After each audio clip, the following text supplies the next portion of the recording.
So, Crystal Quade versus Mike Kehoe. It's a big question amongst the gun owners because we had a very bruising primary here in Missouri. Everyone knows that. And a lot of gun people have been asking me, where does Mike Kehoe stand on gun rights? Well, guys, we have some excellent news, and we're going to break it down for you guys right now. So first things first, Mike Kehoe surveyed 100% with the Missouri Firearms Coalition. He has his survey. It's on our website right now. You can see it for yourself.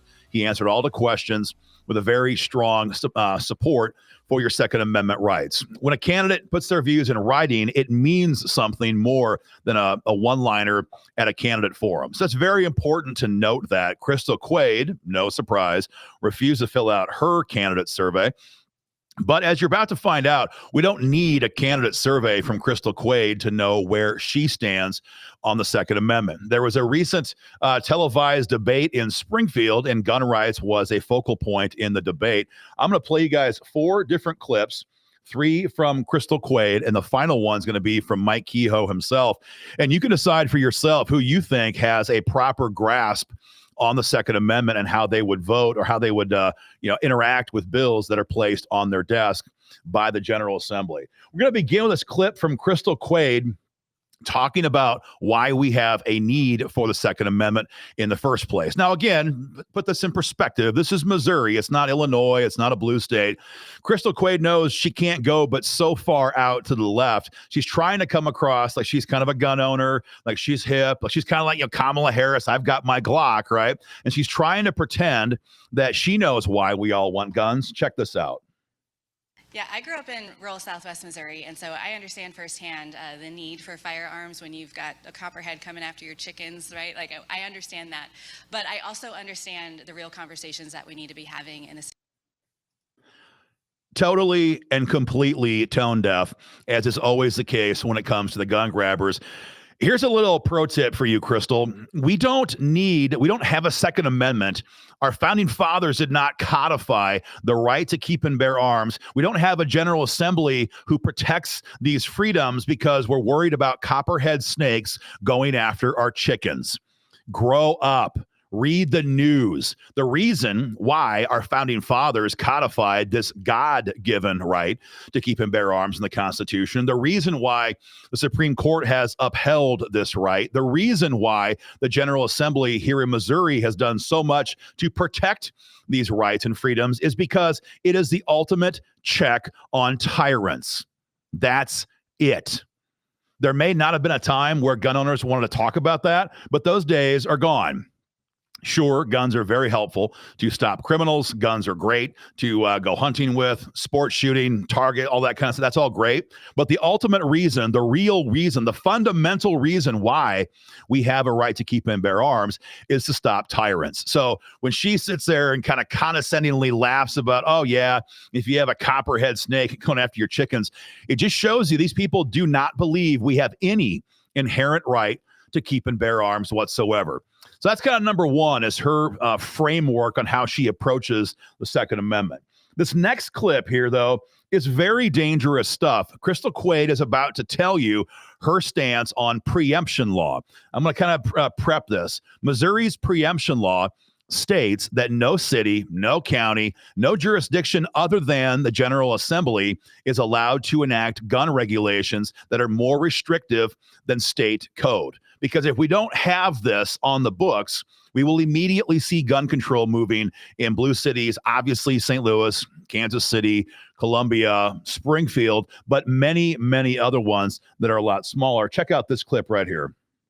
When we talk about the conversation around local control, of course, what's going on in Webster County where I grew up is different than what's going on in inner city St. Louis.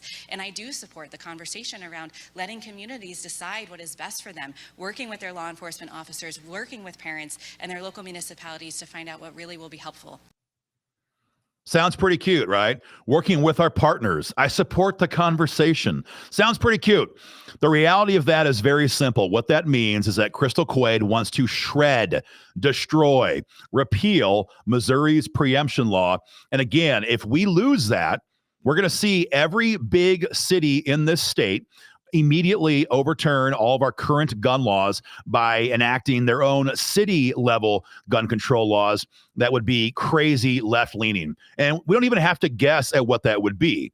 As a year and a half ago, Tashara Jones, the mayor right here in St. Louis, adopted a great big citywide ordinance on the Second Amendment, destroying the Second Amendment, or trying to crush our gun rights. Of course, the Attorney General here, Andrew Bailey, got involved in that. He reminded Tashara of the limits of her power as mayor because of Missouri's preemption law and because of the Constitution, and he put Tashara Jones in her place immediately. However, the ordinance was right there for anyone to read. You can still find it online today. They want to make it a crime for anybody in St. Louis to possess an AR-15. They want to make it a crime for anybody in St. Louis to possess a magazine that holds over 10 rounds of ammo. They want to immediately move to enact red flag gun seizure laws. They want to make it a crime for younger Missourians in St. Louis to possess firearms. The list is virtually endless. And so we know what's going to happen if Crystal Quade is the governor and she has the chance to do this. She will repeal the preemption law that we have, and it will immediately spread all across the state. And again, just with our two biggest cities, you're going to have approximately half of Missouri in a situation where, even though the General Assembly has upheld the Second Amendment, their city governments are trying to, or would effectively attack our gun rights. So that's a very dangerous thing, even though she wraps it up in a very innocent sounding package. Number 3, this is always a big one for the left. It's red flag gun seizure laws. Check out this clip. Just very recently, we had a school shooting at CVPA in St. Louis where unfortunately people died. That family reached out to law enforcement officers multiple times for them to come out and meet with the family because that person who had access was in a mental health crisis, and they wanted those guns to be taken away just temporarily while they were able to keep that child safe and get them the help that they needed. Law enforcement could not actively go in and do their jobs. And because of that, we had... Okay, so there's a lot to talk about here in this clip. Number 1, Crystal Quade forgot to mention that when law enforcement was there, they did, in fact, get the firearm away from the person who went on to shoot up the school, and they gave it to somebody else who was lawfully allowed to possess firearms. You see, that's kind of the common sense approach, right? You don't need government permission. You don't need a red flag law for family and friends to see that somebody's going through a tough time and to have those guns given to a friend. It's like seeing somebody leaving a restaurant who's obviously intoxicated. You wouldn't wait and take no action. If it's your friend, you're going to get in front of him. You're going to grab the keys. You're going to stop him from leaving the parking lot. You don't have to have a law to do this. So she forgot to mention that the cops did give the gun to a family friend. Somehow the individual got the firearm back. We never did find out how that happened. But that was notwithstanding, Crystal Quade clearly is pushing for a red flag gun seizure law here in Missouri. You've probably heard about this discussed in the show in the past. If you haven't, very briefly, red flag laws would allow someone who doesn't like you, ex-spouse, liberal neighbor, vengeful coworker, didn't get the promotion, whatever it is, to call you in and say you could be dangerous. And then the cops go before a judge and say, this guy could be dangerous. And the judge agrees, because they almost always agree in a red flag gun seizure state, issue a seizure order, boom, cops come to your house, grab your firearms, and you're done. Your guns are taken away, and you are guilty until you prove yourself innocent. It's the reverse of innocent until proven guilty. And it shreds your due process rights. Your guns are gone. And eventually, 3 months from now, 6 months from now, a year from now, multiple years from now, you may be able to prove that you're not a threat and get your guns back. That's what a red flag law is like. That's what Crystal Quade is pushing, because that's part of their overall agenda. She's endorsed by the big gun control organizations here in Missouri and at the national level, and she backs that entire agenda. Crystal Quade did not say it, but it's almost a foregone conclusion. She would happily sign a law that would ban the possession of AR-15s. She would happily support efforts, to ban high cap magazines, so-called. She's about as far left as they come. She was a no vote on every expansion of gun rights that she had a chance to vote on in the Missouri House since her election in 2016. And so while she does a good job trying to package it as a common sense solution, never forget This is Crystal Quade's agenda, and it's very, very dangerous for Missouri. And if you're listening to this broadcast and you're like, you know what? I'm not really a gun owner, or I've got a gun, but I never take it out, or I never carry concealed, or my husband goes hunting, but I'm not in a gun culture. Like, why do I care? Well, I'll give you a reason why you should care. There might have been a time, 20 years ago when the Second Amendment was somewhat of an esoteric conversation. It was somewhat of an academic pursuit. And that wasn't really the case back then, but it might have felt that way back then. But those days are all gone now.